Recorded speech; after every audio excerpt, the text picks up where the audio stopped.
Paddy Andrews and James O'Donoghue joined me for the game today. What an unbelievable game. I think we all really were looking forward to it, a lot of anticipation around it, and it really lived up to it. 113 to 114 in the end.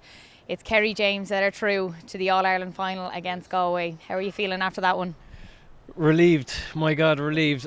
I'll tell you what, when Dublin got the march on Kerry in the second half, I was thinking that this is kind of not the same old story, but it was like, this is going to go down to the wire again. And we were saying before the game, if Kerry were going to win it, they have to go and win it. Go and pull away by a couple of points. Don't fall over the line. But history almost repeated itself, and we tried to kind of fall over the line. But luckily, Seanie hit that unbelievable free, an absolutely iconic moment for Kerry. So it came down to some bit of brilliance, and Seanie provided it. So yeah, no, we're delighted.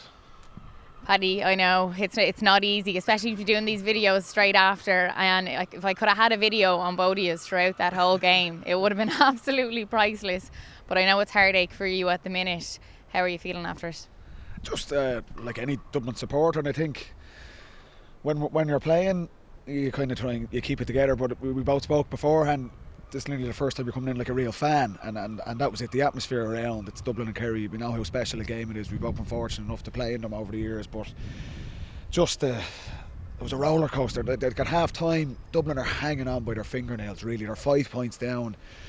Kerry are causing all sorts of trouble, and Dublin only score a point in that second quarter, and you're thinking everything we feared beforehand. Without Conor O'Callaghan, Dublin looked just very passive in attack.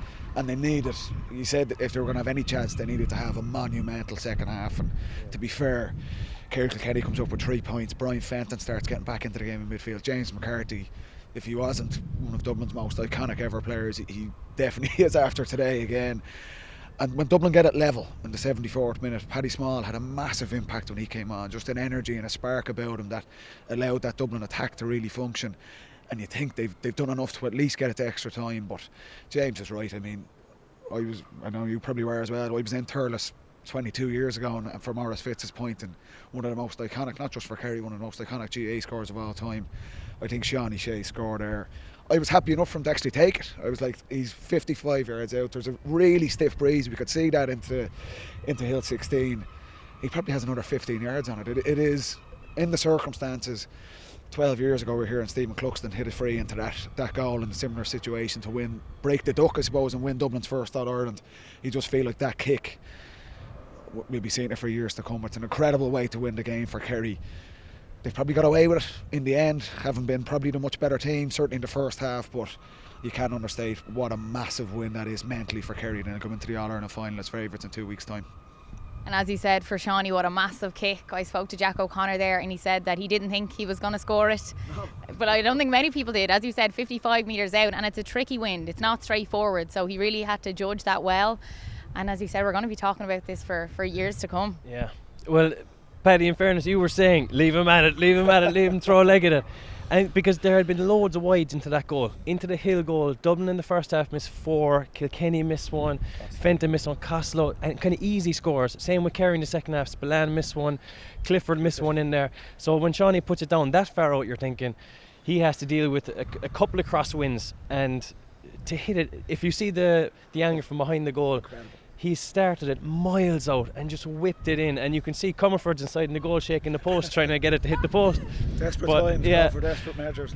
We were saying inside we thought that they were going to get someone hoisted up to try and catch it, but it was so far over the bar. Even though he launched it from he sent it over from 6 metres outside the 45, and he sent it with 15 yards to spare. So it's an absolutely unbelievable score, and you have to remember as well, on tired legs. And if you look at the GPS stats, right, how much a player has run in the game, Seanie is always the top of the charts for Kerry. He runs himself into the ground, so to have the strength in the legs to kick it over in the last kick, unbelievable. And just to bring it back to the first half for a minute, so Sean O'Shea, he misses that penalty. Yeah, on contrast to that, he misses that penalty that we think that, that could be a deciding factor. It wasn't in the end, but Paddy, at the time, did you think, okay, unbelievable, Evan Comerford pulled off a great save. I know it wasn't the best penalty in the world, but brought his back in the game. It was massive because at that time John Small is off, Dublin are down to 40 men, and that would have put Kerry 7 points clear. And the kind of issues Dublin were having up front, that would have been a massive ask to turn that around. But to be fair to Evan, it's a brilliant save. It's not the greatest penalty by Sean O'Shea, but it's a great save by Evan, and they're very brave, obviously, to protect himself for the rebound and save that as well. And it gives Dublin a fighting chance going in at half time. 5 points, it's not ideal, but the experience in that Dublin dressing room and the characters they have, like I say, we're fortunate enough to play with those guys, fully expect them to come out and throw caution to the wind. James couldn't believe it. We were looking down at one stage in the second half, and Mick Fitzsimons was picking up David Clifford, and they were the only 2 players inside the 65, and they're going, Jesus, Dublin just had to go for it. They had to attack, they had to throw bodies forward, and they did. You have to take risks at this stage of the championship. You're not going to win by being conservative. You're not going to win the biggest prizes, and we'll get you so far, but to get over the line, you have to be brave, you have to take risks, and Dublin did that today, and they've just fallen short. And look, as a supporter, and for all the Dublin supporters, and probably in the Dublin dressing room as well, you're just thinking, if Conor O'Callaghan is on that pitch, it would be such a massive difference. They probably would have got over the line. We felt that was kind of going to be the winning and losing of it beforehand, and it's probably transcribed just like that. Yeah. I mean, if you look at Kerry's full back line, they absolutely gobbled up that Dublin full forward line. We knew that probably Dublin weren't at their strongest without Conor O'Callaghan, but I think that Kerry got way more joy out of those duels than they thought they were going to get. Kind of in contrast on the other side, I suppose Clifford still chipped over his points on Fitzsimons, even though Fitzsimons had a great game, we were saying. Like, Dublin didn't get as much out of their full forward line until Paddy Small came on, which is probably, had a big defining meaning on the game. And when you were speaking about taking risks, we were sort of shouting here from the press box, kick it in. And the few times they did kick it in, especially when it came down to leveling the game, the Dean Rock free here, it was both times, and the David Clifford, it was a long ball in for the Sean O'Shea point in the end. It was those balls inside quickly that worked for them. Well, that's it, and that's what Dublin want to do. Ideally, despite Kerry, obviously, there's been a lot of focus on how good they've been defensively and kind of what Paddy has done there. There's a lot more focus and a lot more structure in the Kerry defence. But Dublin, if Con gives you that luxury there, he's a massive focal point. As good as he is at everything else, he's a massive option that when Brian Fenton or James McCarthy get the ball around the middle third, the first thing they're looking at is a 50-yard kick pass inside, and that really fast transition. Kerry did it really well in the first half, and that's where they get Sean O'Shea's goal from it. David Moore right underneath us here, he just knows he's launching that ball in, and they're going to get something out of it. And for Dublin, Paddy Small gave Dublin that option. You could see that they were a lot quicker, a lot smoother in the transitions in the second half. But that's going to be the challenge for Galway to try and deal with that. Kerry are going to go in as favourites into the All-Ireland final, and it'll be the save from them. They're going to try and get that ball, and why would you not? When you've David Clifford and Sean O'Shea, they're going to try and get the ball in there as fast as they can. Galway are going to try and frustrate them. I think that's their best chance to do it. They've shown they're a lot more solid in their defensive makeup this year with Cian O'Neill and what they've done right from their win against Mayo and Castlebar. They've got a bit of steel about them. They're harder to play against. That's what they're going to have to try and do to try and shut down that Kerry attack. It's not going to be like Dublin in the second half where it's man on man and 50-60 yards of space, but Dublin their hand was forced. They had to do that, and they nearly pulled it out of the bag. It would have been one of their greatest ever wins, but the run is over. After 13 years, Kerry get their first win. It feels great. As we said, it was our first kind of game as a proper fan. So to come out on top, like, the stadium was absolutely rocking. I mean, for these games, there's just nothing better than a full house. Kerry Dublin. The hill was absolutely blue. Like, when Seanie was lining up that free, there was nobody kind of sucking that ball over. There was no willing it over. Like, he was just trying to get it out there. So, no, it's a great win. You can see all the Kerry crowd around here are so relieved. We've on the end of some horrible losses, and it's just great to get over the line. But Kerry can't tap themselves on the back after beating Dublin. Like, there's not enough time. Like, a couple of years ago, there used to be a month between the semi and the final, so you could go out, you have a few points, you'd almost tell yourselves you're brilliant and you soak in the win. Kerry have to completely blank that out now because they have to go and beat Galway. Galway are going to watch that game. They'll already be in final mode, so Kerry have to get their act together and make sure they're prepared for that defensive setup, because it's not going to be 15-15 like it was today. Who impressed you for Kerry? The full back line, Tom Sullivan and Jason Foley have been unbelievable for Kerry this year. Tom seems to always get the hardest draw. He's put on the marquee forward on the opposition, and he still manages to get up the field and kick a score. He kicked a great score today.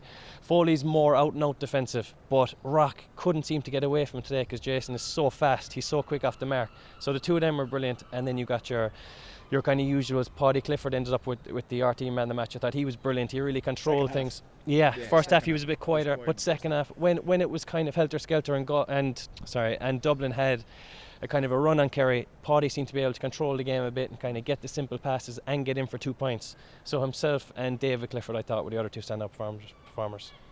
And how important, Paddy, was it to finish in normal time for Kerry? I felt that was a massive thing. I think they were out on their feet. The lads were getting tired. I thought there was a little bit of momentum with Dublin. Maybe I'm totally wrong. What do you think? No, I thought both teams were out on their feet. Like, it's incredibly warm. I know it's quite cold up here in the press box, but at pitch level, and it was such a fast game. You know, we've seen contrast to the semi-final yesterday, where it's both teams are very methodical in their play. Their slower transitions. Like, from the first quarter was as good as I think we've seen in this whole championship. It was kick pass, it was get the ball up the pitch quickly. So guys were absolutely knackered. On the Dublin side as well, I actually thought Dublin's best chance, when they get it level, Paddy Small wins an incredible mark. There's a bit of back chat, it turns into a free. Dean Rock kicks it, so it gives an opportunity for Dublin to get set on that kick out. And it's one more play, and you're thinking, get set, try and get a turnover here and win the game now. And then look at Kerry get the ball off, and obviously Paul Murphy takes a risk with a kick pass. He kicks it down the channel into David Clifford, who does well to get out on Davy Byrne and just win the free. And look, could have went to penalties as well. What drama that would have been! 80,000 people here in Croke Park. But I think, if we're being honest, over the entire course of the game, Kerry were probably the better team today, despite nearly throwing it away. They lost their shape completely in the second half, and that's probably credit to Dublin, because Dublin just started launching bodies forward because they had to do it. Kerry only scored 6 points in the second half, and 2 of them are frees in injury time from Sean O'Shea. So is that a little bit of worrying from Kerry? Is that the old Kerry that we've seen, in the previous games? It's a credit to Dublin that they took them out of their comfort zone, but that's what Galway are going to look at. Galway are going to get loads of bodies back and try and break a pace and drag the likes of Sean O'Shea and Paddy Clifford back up the pitch. Mayo would have been very good at it traditionally over the last 5 or 6 years. They're hard to play against, but that is, like, as big a win as it is for Kerry. They've got to look at that and go, as good as our attack is, we scored 4 points really in the second half until 2 late injury time frees for Sean O'Shea. So it's a massive win for them, but there's plenty to work on, and that's not the worst way to be going into a final for Jack O'Connor. He'd be probably happy enough with that. Mentally, there's momentum behind him now. You can't understate. None of those guys have beaten Dublin in the championship before, so it's a big win, but there's still plenty to work on. And for Galway, they're in with a shout in this final. There's no doubt about it. Yeah. Absolutely. I thought the Kerry subs, they really made an impact, and I think that's important if you're going to go on and win an All-Ireland. We've seen it last year with Tyrone, Colin McShane and the likes coming off. They were changing the game, and I thought they really had an impact the minute they come on today. Yeah, I think Kerry needed to freshen it up in the second half. They made 2 very early subs. I think there was only 40 minutes gone when Jack took off Paul Gainey and Stephen O'Brien, 2 of the elder statesmen on the team. So that was kind of a very early. They weren't really impacting the game, though. They weren't, to be fair, but he went early with the changes. And not that it unsettled Kerry, but it was a bit of a change in kind of system, a bit of a change in dynamic. And Kerry didn't really get a foothold in the game for a while. They brought on Adrian Spillane then, who got through an amount of work. But I suppose if you're going to say who was a standout substitute, it was Paddy Small. He came on and really changed the game for Dublin. So, I mean, there's going to be competition for places now for Kerry for that Galway game. I mean, I don't know what Jack is going to do. Obviously, Kerry have a very good bench, but he'll probably make 2 or 3 changes from that game today. Gavin White seems to have picked up a bit of a knee injury. He's going to be under pressure. Jason Foley took a knock in his back. So, those subs might be playing the next day, and suddenly you don't have as many options. So it'll be interesting to see what happens over the next 2 weeks. And how was it watching the game sitting beside each other? Well, it was great, seeing as we came out on top. If we lost, I'll ask James first. 10 minutes ago, he wasn't. I don't think what I'd have done if we lost again. I was like, oh no, please. But it was it was enjoyable, and it would have nearly been fair if it went to extra time. Yeah. But at the end of the day, what you want is for these big moments in games. We saw about Rian O'Neill's free to get Armagh to extra time against Galway. You want these big moments that you're going away from the game going, Jesus, that was incredible. Yeah. So we got that moment, and that game deserved that moment. Paddy, what happens now for Dublin? Will Desi stay on? I think it's the end of his term, but what do you think will happen? Oh, look, they're going to be heartbroken today because losing All-Ireland semi-final. These players, that's 2 years in a row now they've lost to the All-Ireland semi-finals. They're not used to that. But Dublin, if you look 4 or 5 months ago when they're relegated, they lose to Monaghan on the last day of the National League in Clonus, and you're thinking geez, have the wheels come off this completely, because it was so unlike them throughout the spring. And to their credit, to not just to Desi Farrell and Mick Galvin and Darren Daly, these guys, but the players as well, they've stood up and they're one kick of a ball away from going and winning and being in an All-Ireland final and probably be favourites for it. So it's not as heartbreaking as today is.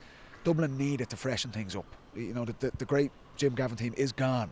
Those days are gone, and that's just natural in sport, that those things come to an end. And whoever was going to take over the team, there was always going to be a massive challenge in trying to replace those guys and bring through the likes of Lee Gannon, Paddy Small, Sean Bugler and these guys. They're the future of the Dublin team now, and I think Desi's deserves massive credit. Yeah, he brought a lot of but it had to happen. It had to happen, and for a team that are, you know, like say in transition, to be that close to being in an All-Ireland final, and like say if Dublin's best player for me is missing, they're not far away. It's not the end of the road. They'll regroup over the winter. It's going to be hard. There's no doubt about it. They'll be watching the All-Ireland, probably won't watch the All-Ireland final in a couple of weeks' time, but that's just the nature of sport. But they'll be back again with full faith in what Desi Farrell is doing, and also in the character of those players. I've been fortunate enough to be teammates with a lot of those guys. I know what they're like, how proud they are, how much it means to play for Dublin as well. So they'll be back again, despite how tough today is for them. Okay, predictions then. I'll come to Paddy first, because James, I think I know where you're going. Just tip of Galway. I think Kerry are going to win this final. I just think that there's stuff to work on for them, but as well, but that win today is just a massive mental boost for them as well. Galway will cause them problems. There's no doubt about it. They'll have a plan. They'll be well set. They'll try and frustrate Kerry. They'll ask questions of the full back line as good as they were today, like Damien Comer yesterday, one of the standout performances of the season to date. He'd probably be picked up, you'd imagine, by Jason Foley. You might look at Thomas Sullivan maybe picking up Shane Walsh, or Rob Finnerty if Shane Walsh drifts out. So, well, I think it's a great final. I think it's a unique final. Both of these teams back in there. Jack O'Connor was brought back to win the All-Ireland. He was brought back to take on Dublin. He's ticked every box year to date. They'll be favourites for the final, but it mightn't be as straightforward as people think. Yeah, I mean, you're bang on. Galway, is it? Galway by No. 3. That's a wrap. Galway by 3. I know I'm supposed to say, you know, Galway will win or whatever, but no, look, Kerry are going to be favourites going to that game, and they should win the final. Galway are a team that's been growing, and to get to a final, it's early in the development. For them to be in the final is an unbelievable achievement. And Cian O'Neill has gone in there, and honestly, he has gone on top of what of the level of work Joyce has done. He's added another layer of kind of probably professionalism and great training, and the Galway lads have lapped it up, and they've come on leaps and bounds. Also, Cian knows Kerry. Cian was with Kerry in 13, 14 and 15, got to 2 All-Ireland finals. He knows what Kerry are about. So if anyone is going to have an insight into how to take Kerry down, it's Cian O'Neill. So they'll go in believing, and he'll have him piped up, and so will Joyce. But you think that Kerry, they've gotten over the hoodoo of Dublin. First win in 13 years. You know, you just think maybe this is the year that Kerry get over the line. Brilliant, lads. Well, thanks a million. Are you still friends? You're still talking after that anyway? My voice is gone. Like. I'm happy out anyway. I know you are. Thanks a million, lads.